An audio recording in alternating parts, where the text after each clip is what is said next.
मुलींचं शिक्षण आपण मोफत केलं.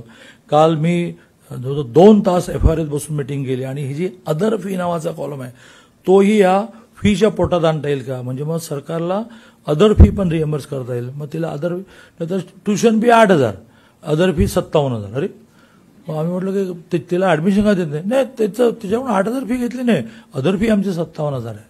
अदर फीचे कॉलम काय काय आता मी सांगू शकत नाही, असले कॉलम काय काय.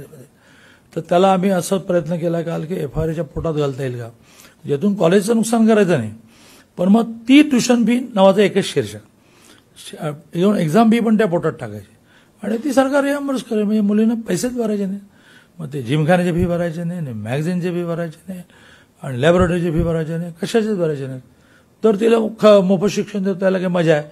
नाही तर 8,000 रुपये आम्ही भरणार, 57,000 रुपये बाबा भरणार.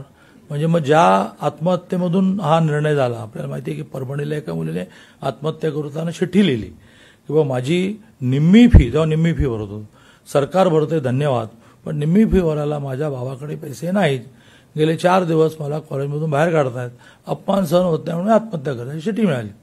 एकनाथ शिंदेना रात्री 2ला मिळाली.